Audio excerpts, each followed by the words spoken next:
K-팝의 성장과 더불어 한류라고 하는 한국의 문화가 빠른 속도로 전 세계적으로 퍼져나가고 있는데요. 예전에는 한국의 우호적인 국가에 여행을 가더라도 한식당을 방문하거나 한국의 제품이나 문화들을 마주하기는 쉽지 않았지만 전 세계적으로 한류 열풍이 불고 있는 지금은 상황이 많이 달라졌다고 하는데요. 가까운 일본만 하더라도 한국의 불닭볶음면이나 다양한 레토르트 식품을 카피한 제품이 출시되고 있고 동남아 국가들에도 한국의 브랜드와 문화가 다양하게 진출하고 있다고 합니다. 한류가 유행하고 있는 지금 이런 현상은 어찌 보면 당연하게 느껴질 수도 있는데요. 하지만 가까우면서도 머나 먼 몽골까지도 한류에 물들었다고 하면 어떤 생각이 드시나요? 몽골은 인구의 40% 정도가 유목 생활을 하는 민족이기 때문에 우리가 가지고 있는 몽골이라는 나라의 이미지는 아마도 말을 타고 가축을 기르며 한 곳에 정착하기보다는 이동하는 생활을 하고 게르라는 전통 천막 형태의 거주지에서 지내며 영하 몇십 도나 되는 추위에도 강한 민족이라는 이미지를 가지신 분들이 많을 것 같습니다. 또한 몽골인은 칭기즈칸의 후예로서 넓은 초원에서 말을 타고 다니기 때문에 시력이 좋다는 이야기도 많이 들어보셨을 텐데요. 하지만 이런 몽골에도 유목민들 외에 정착 생활을 하는 사람들이 있습니다. 바로 수도 울란바토르에 거주하는 사람들인데요.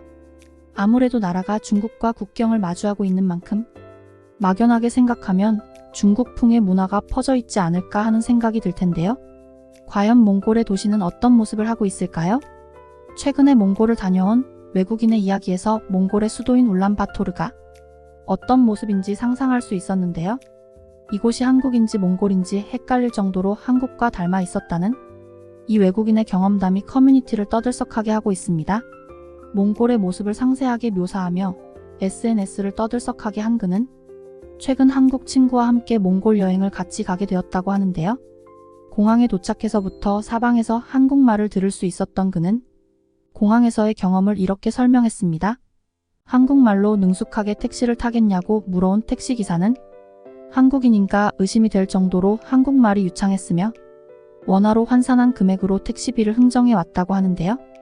유심을 구입하러 간 공항 데스크에서는 한국말로 처음부터 끝까지 구입을 진행할 수 있을 정도로 한국어에 능숙한 직원들을 만났다고 합니다. 또한 시내로 이동한 후에는 한국의 거리와 너무 닮아 있는 모습에 놀라움을 금할 수 없었다고 하는데요.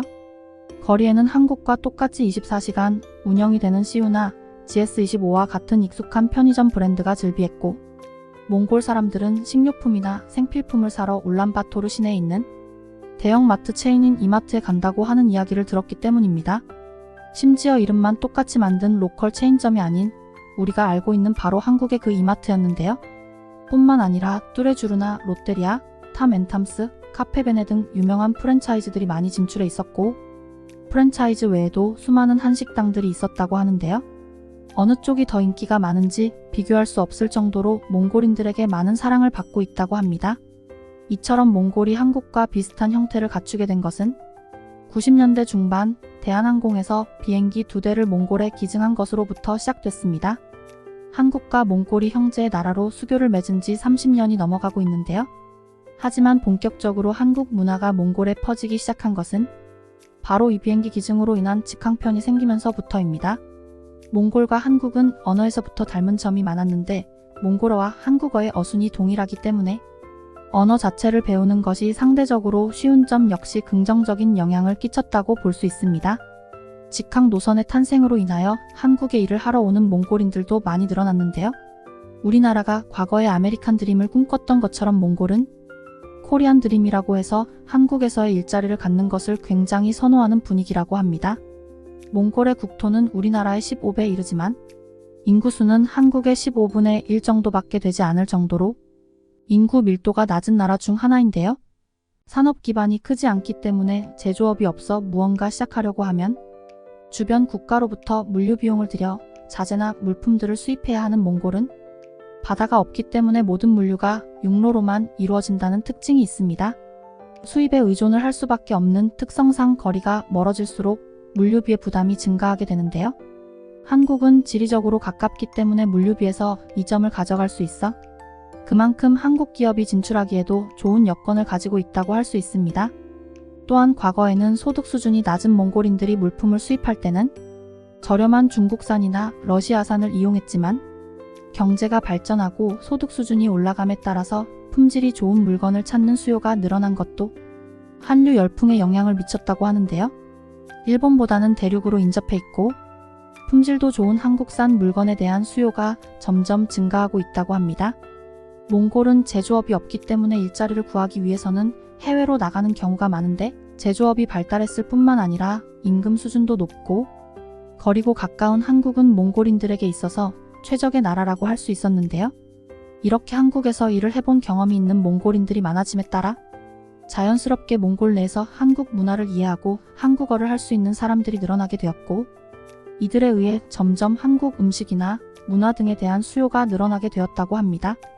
한국에서의 편리한 생활을 경험해 본 사람들 덕분에 울란바토르에 진출한 시우는 전체 점유율의 70%를 찍을 정도로 압도적인 1등을 선점한 상태이고 몽골에 진출한 지 4년 만에 200호점을 넘어설 정도로 인기가 많다고 하는데요. 더욱더 놀라운 점은 시우와 같은 한국 편의점에서 판매하는 제품 중에 가장 인기가 많은 것이 바로 삼각김밥과 도시락 종류라는 점입니다. 한국에서 일하고 점심시간에 편의점으로 가서 먹었던 삼각김밥과 도시락의 추억 때문에 많은 사람들이 한국의 편의점을 찾는다고 합니다. 심지어 맛도 아주 맛있으며 저렴하다고 합니다. 입맛까지도 한국인들과 비슷해진 듯하다며 그는 글을 이어나갔습니다.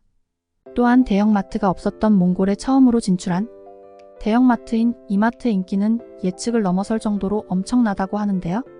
최근에 이마트 3호점이 오픈했을 때는 너무 많은 인파가 몰려서 인명사고를 우려해 한 번에 다 입장하지 못하고 중간중간 입장을 통제해야 될 정도로 많은 사람이 몰렸다고 합니다.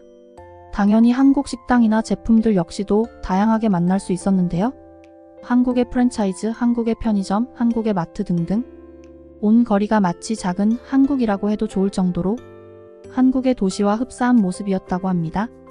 한국의 건설사들이 많이 진출하면서 몽골인들의 주거 형태도 한국형 아파트로 변화하고 있는 추세이기 때문에 몽골의 거리는 더더욱 한국과 비슷할 수밖에 없었습니다.